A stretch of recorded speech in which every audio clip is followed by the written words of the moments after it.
नमस्कार दोस्तों, आप सभी का स्वागत है एक नई वीडियो में। आज का दोस्तों टाइटल है बेटी की शादी की चिंता। ऐसा है कि या तो बेटी 3 साल की हो तभी से सोचने लगता है कि ये बड़ी हो गई, ये बड़ी हो गई। शादी तो 20वें साल में होती है, लेकिन छोटी हो तभी से चिंता करना शुरू कर देता है। कब से बेटी की शादी की चिंता शुरू करनी चाहिए, ऐसा कौन से शास्त्र में लिखा है? वैसे भी 20वें साल में शादी करनी है तो हमें चिंता कब से शुरू करनी चाहिए? 2-3 साल की हो तब से। प्रश्न करता है बेटी जब 14-15 साल की हो जाए तब तो माँ बाप सोचते हैं ना। जवाब मिलता नहीं, तब भी फिर 5 साल तो रहे ना। उन 5 सालों में चिंता करने वाला मर जाएगा या जिसकी चिंता कर रहा है वह मर जाएगी। बिल्कुल सही बात है भाई, कल किसने देखा? इसका क्या पता 5 साल बाकी रहे, उससे पहले चिंता कैसे कर सकते हैं? वह भी फिर भी देखा देखी से कि फलाने भाई को तो देखो बेटी की शादी करने की कितनी चिंता करते हैं और मुझे तो चिंता ही नहीं है। फिर चिंता की ही चिंता में तरबूजे जैसा हो जाता है। और बेटी की शादी करने का समय आए तब हाथ में 4 आने भी नहीं होते, चिंता वाला रुपये लाएगा कहाँ से?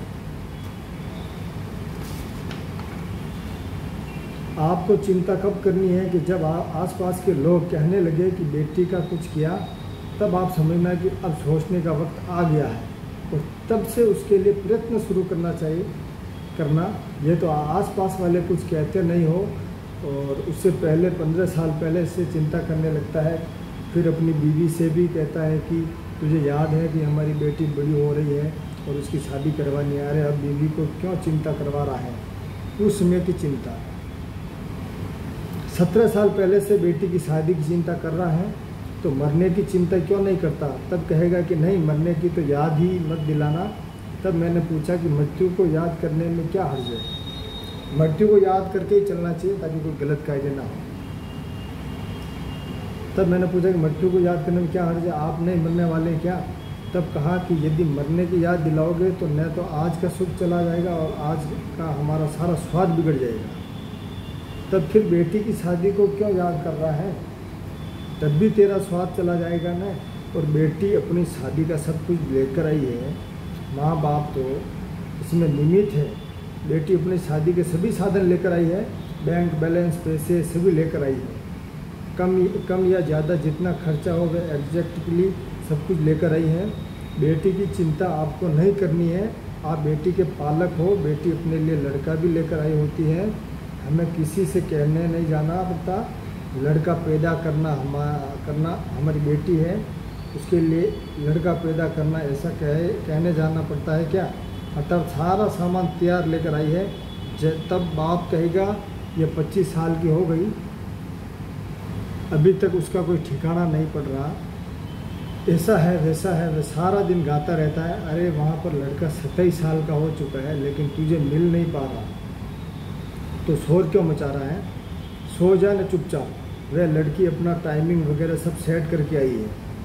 जो आपकी सत्ता में नहीं है उसका चित्रण मत करो। पिछले जन्म की 2-3 छोटी बेटियां थी, बेटे ने उन सभी को इतने छोटे छोड़कर आ गए, तो उन सब की कुछ चिंता करते हो क्यों? और यूँ मरते समय तो वो चिंता होती है ना कि छोटी बेटी का क्या होगा, लेकिन या फिर नया जन्म लेता है तब पिछले जन्म की कोई चिंता ही नहीं रहती, न खत वत कुछ भी नहीं। यानी यह सारी परस्ता है, उसमें ही हाथ ही नहीं डालना चाहिए। अर्थात जो कुछ हो रहा है वह व्यक्ति व्यस्तित्व में हो तो भले ही हो और न हो तो भले ही न हो। चिंता करने के बजाय धर्म की ओर मोड़ो। घर का जो प्रमुख व्यक्ति है उससे जो चिंता होती है उसे कैसे दूर करें? कृष्ण भगवान ने क्या कहा कि जीव तू सिद्ध ने सोच ना करे, कृष्ण करवो होय ते करे, ऐसा पड़ा है तो फिर चिंता करने की क्या ज़रूरत है? बच्चों को लेकर क्लेश क्यों करते हो? धर्म के रास्ते पर मोड़ दो, उन्हें सुधर जाएंगे। कुछ लोग तो व्यवसाय को लेकर चिंता करते ही रहते हैं कि वे किस लिए चिंता करते हैं। मन में ऐसा लगता है कि वे मैं ही चला रहा हूँ इसलिए चिंता होती है। वह चलाने वाला कौन है?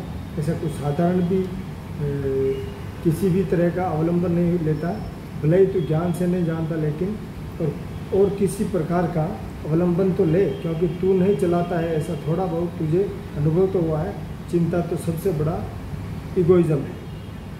बिल्कुल सही बात। सब अपना अपना किस्मत लेके आते हैं। और इस स्टोरी को यहाँ पे समाप्त करते हैं। आप सभी का इस वीडियो में अंत तक बने रहने के लिए दिल से धन्यवाद करता हूँ। चैनल पर नए तो सब्सक्राइब जरूर करना।